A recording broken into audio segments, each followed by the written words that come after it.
All right. Well, we're going to continue our little discussion in our past tutorial.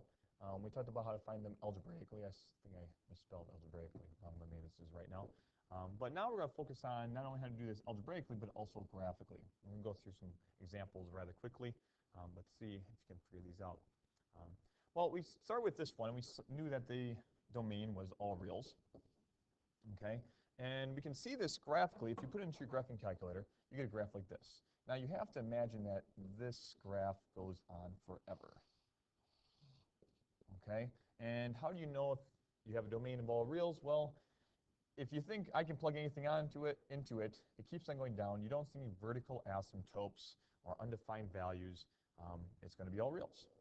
All right. Sometimes it's a little bit hard to see when you only have a certain parameter, because this only has a scale of 10 by 10, both in the positive and negative direction, but it is all reals. That's why it's important to look at the function itself, the equation, and the graph. It's always nice. Okay.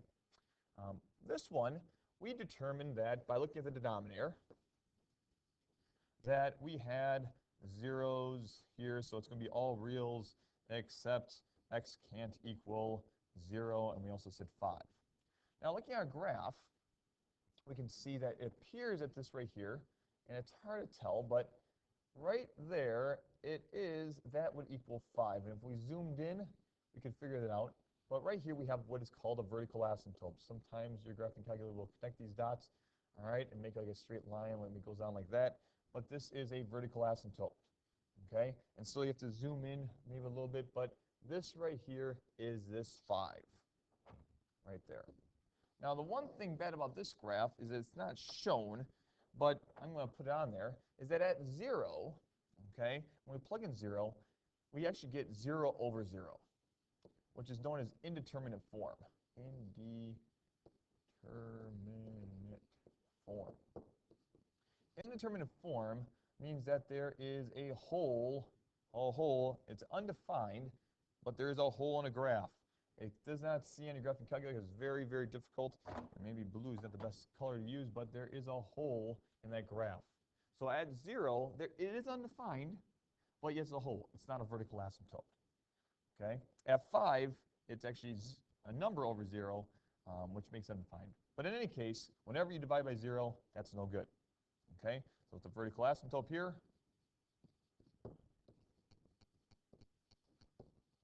At this undefined value, but at 0, there's a hole. So finding the domain and finding where values exist actually help us determine a lot about the graph itself. Moving on to the next part, with our inequality, we realized that we had a graph that was x values which were less than or equal to 4. And determining here, a lot of students don't understand this one, but what I always say is if you're not sure, plug it into the original function if you know that. All right? Sometimes graphing calculators can be very deceptive, but this does connect at 4 and does make sense because as these values, as we plug in, remember inputs and outputs, functions are inputs and outputs. Right here, what can I plug in? Well, any value going in this direction. All right? Remember, this is the x or independent variable. Okay? The input axis. All right, and any value I plug in, I get an output. And the outputs are actually the graph themselves, okay? And I don't think most students really realize that, but that's what it is. So wherever you have a piece of the graph where it looks like that, those values come from plugging in a value there. And you can kind of draw a little dotted line there. So wherever you see those dotted lines that I just drew actually give you the outputs. And a graph is made up of inputs and outputs, and you get the outputs from the inputs.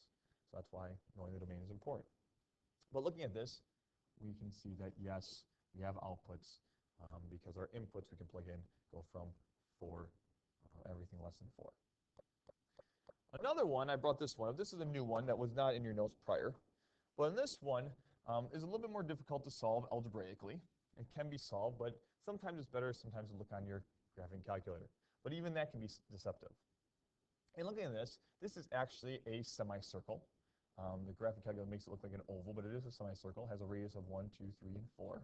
1, 2, 3. And yes, it actually goes to that -4 and this +4.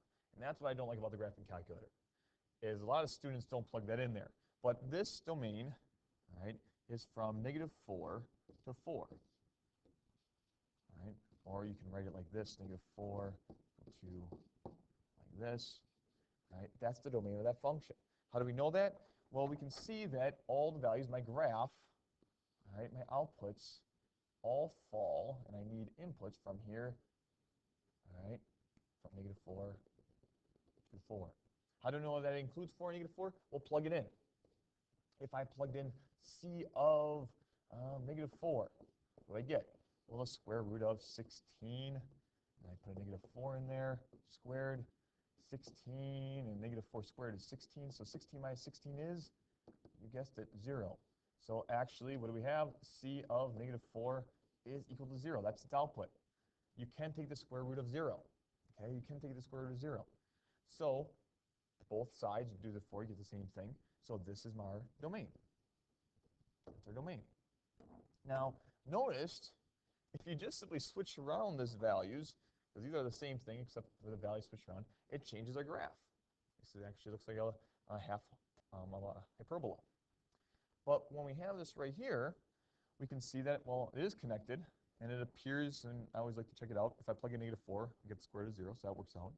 It appears that we actually have an OR statement where it's all x values, which are going to be less than or equal to -4, or x values, which are going to be, it starts right here, greater than or equal to 4.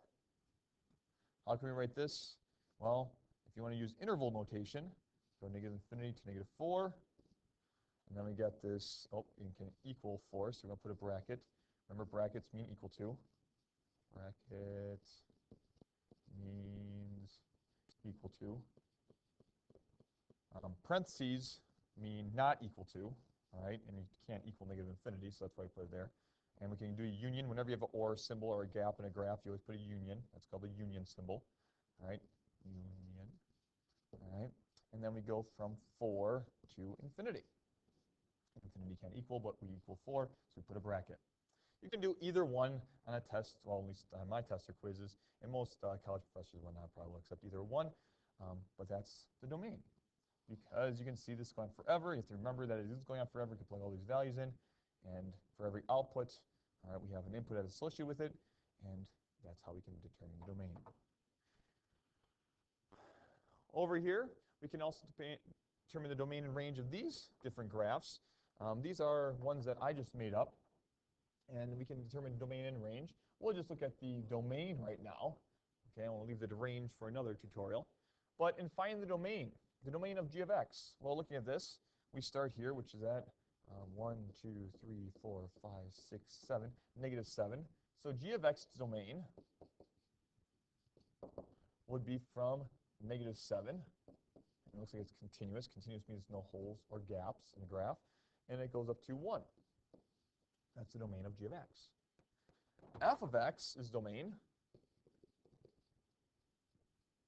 would be from all values from 1, 2, 3, 4, from -4, and it equals -4, right, all up to 1, 2, 3, 4, and 4 itself. And that is the domain of that graph.